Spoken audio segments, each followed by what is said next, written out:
తెలంగాణ రాష్ట్రంలో అత్యధికంగా ప్రజలకు పట్టి పీడిస్తున్నటువంటి అతి ప్రధానమైనటువంటి సమస్య నిత్యావసరంగా వాడే గ్యాస్ సమస్య ఒకటైతే ప్రతినిత్యం వాడే ఈరోజు పెట్రోల్ సమస్య చాలా తీవ్రంగా ఈరోజు ప్రజలకు హింసిస్తూ ఉన్నది. ఒక పక్క జిల్లా కలెక్టర్ గారి ద్వారా, జిల్లా ఎస్పీ గారి ద్వారా గ్యాస్ ఏమి కుదవలేదు, మీరు ఎవరు ఆందోళన చెందాల్సినటువంటి అవసరం లేదు, పెట్రోల్ డీజిల్కి ఏం ప్రాబ్లం లేదు.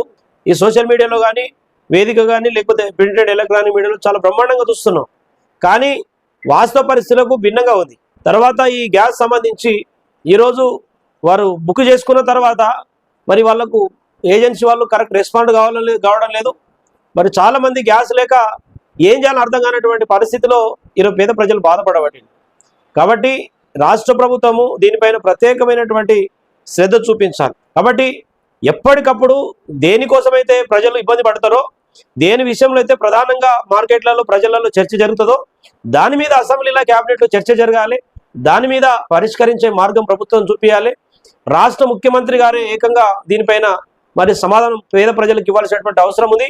కేంద్ర రాష్ట్ర ప్రభుత్వాలు ఈరోజు ఈ గ్యాస్కు పెట్రోల్కు సంబంధించి మీరు వారికి భరోసా ఇవ్వకపోతే పేద ప్రజల ఆందోళన ఎవరు తీస్తారని చెప్పేసి కూడా ఈ సందర్భంగా కోరుతా ఉన్నాం. వెంటనే ఈ గ్యాస్ సమస్య, ఈ పెట్రోల్ సమస్య వాస్తవ పరిస్థితులు బయటపెట్టి ఈ రాష్ట్రంలో గ్యాస్ కొరత లేకుండా, పెట్రోల్ కొరత, డీజిల్ కొరత లేకుండా చూసే బాధ్యత రాష్ట్ర కేంద్ర ప్రభుత్వాలది. ఆ దిశగా మీరు ప్రయత్నం చేయకపోతే ఈరోజు ప్రతి ఇంటి నుంచి ప్రతి ఒక్కరు కేంద్ర రాష్ట్ర ప్రభుత్వానికి వ్యతిరేకంగా మరి పోరాటం చేసేటువంటి పరిస్థితి ఏర్పడుతుంది.